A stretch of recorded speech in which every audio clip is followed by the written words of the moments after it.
दोस्तों, घर पे शिवलिंग कैसे स्थापित करें? जानें शिवलिंग पर क्या चढ़ाना चाहिए और क्या नहीं। चलिए दोस्तों, इस वीडियो को स्टार्ट करते हैं। दोस्तों, भगवान शिव बहुत ही दयालु हैं और क्रोधी स्वभाव के भी हैं। जो सच्चे मन से याद करता है उसकी पुकार तुरंत सुन लेते हैं। अगर आपने घर में शिवलिंग स्थापित किया हुआ है या करने के बारे में सोच रहे हैं तो कुछ बातों को ध्यान रखना चाहिए। यदि आप शिवलिंग की पूजा करने में असमर्थ हैं तो शिवलिंग को घर में नहीं रखना चाहिए। घर में शिवलिंग की प्राण प्रतिष्ठा नहीं करवानी चाहिए। दोस्तों, अगर आप शिवलिंग की स्थापना करवाना चाहते हैं तो इन बातों का ध्यान रखें। कोने में ना रखें शिवलिंग अगर घर में स्थापित कर रहे हैं तो उन्हें कोने में या किसी ऐसी जगह ना रखें जहां उनकी पूजा ना कर पाएं।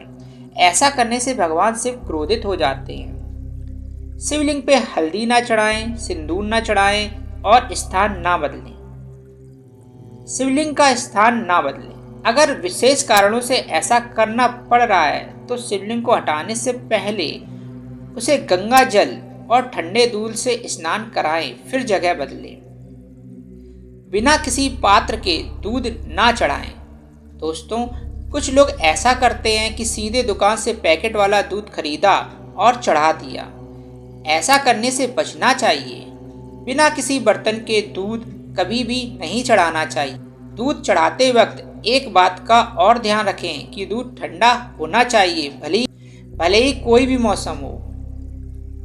पानी का रखें विशेष ध्यान। अगर आप किसी भी शिव मंदिर में जाते होंगे तो आपने देखा होगा कि शिवलिंग के ऊपर एक पानी से भरा हुआ पात्र लटका रहता है, जिससे हर समय पानी टपकता रहता है। इसलिए जब आप भी अपने घर में शिवलिंग स्थापित करें तो पानी की व्यवस्था ठीक तरह से करें। दिन हो या रात हो, हर समय शिवलिंग के ऊपर पानी गिरते रहना चाहिए। दोस्तों, शिवलिंग को अकेले ना रखें। जब आप अपने घर में शिवलिंग स्थापित कर रहे हों तो ध्यान रखें कि शिवलिंग को कभी भी अकेले ना रखें। इसके साथ मां पार्वती और गणेश की मूर्तियां भी रखें। चंदन का टीका लगाएं। हर रोज स्नान करने के बाद शिवलिंग पर चंदन का टीका लगाएं। ऐसा माना जाता है कि इससे शिवलिंग पवित्र और ठंडा रहता है। कभी ना चढ़ाएं नारियल पानी। शिवलिंग पर कभी भी नारियल पानी नहीं चढ़ाना चाहिए। इसकी जगह आप कच्चा नारियल चढ़ा सकते हैं। कभी ना चढ़ाएं तुलसी की पत्ती। दोस्तों, शिवलिंग पर भूलकर भी तुलसी की पत्तियां नहीं चढ़ानी चाहिए। शिवलिंग पर हमेशा बेलपत्र ही चढ़ाना चाहिए। बेलपत्र बहुत ही शुभ माना जाता है। दोस्तों, बेल चढ़ाएं। भगवान शिव को बेल फल पसंद है। ऐसा माना जाता है कि यह फल चढ़ाने से इंसान की उम्र लंबी होती है। इसलिए आप भी सुबह स्नान करने के बाद बेल का फल भगवान शिव को चढ़ा सकते हैं। पंचामृत चढ़ाएं। कोई भी पूजा शुरू करने से पहले शिवलिंग पर पंचामृत चढ़ाएं। पंचामृत दूध, गंगा जल और चीनी, शहद और मेवा जैसे 5 चीजों से मिलाकर बनाया जाता है।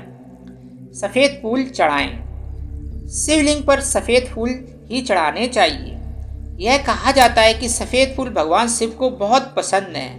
यह भी कहा जाता है कि भगवान शिव को भूलकर भी केवड़ा और चंपा के फूल नहीं चढ़ाए जाने चाहिए। ऐसा माना जाता है कि इन फूलों को भगवान शिव ने अभिशाप दिया था। अभिषेक कैसे करना चाहिए? जब भी आप शिवलिंग का अभिषेक करें, इस पर विशेष ध्यान रखें कि हमेशा शिवलिंग को अभिषेक चांदी, सोने या पीतल से बने नाग योनि जैसे किसी पात्र से ही करना चाहिए। अभिषेक करते समय इस बात का भी ध्यान रखें कि अभिषेक कभी भी स्टील के स्टैंड में नहीं करना चाहिए। शिवलिंग पर चढ़ाया कभी ना खाएं। जो भी शिवलिंग पर चढ़ाए उसे स्वयं कभी ना खाए। हमेशा शिवलिंग पर चढ़ाया हुआ दूसरों को बांट देना चाहिए। जो शिवलिंग पर चढ़ाए हुए को स्वयं ही खा लेते हैं, ऐसा माना जाता है उनका भाग हीन हो जाता है। सौंदर्य की कोई भी वस्तु ना चढ़ाएं। दोस्तों, सिंदूर की तरह ही भूलकर कोई भी सौंदर्य प्रसाधन की वस्तु को शिवलिंग पर नहीं चढ़ाना चाहिए। ऐसी चीजें केवल आप मां पार्वती की मूर्ति पर ही चढ़ा सकते हैं। दोस्तों, अगर आपको यह जानकारी अच्छी लगी है तो हमारे चैनल को सब्सक्राइब कीजिए, लाइक कीजिए, शेयर कीजिए। धन्यवाद।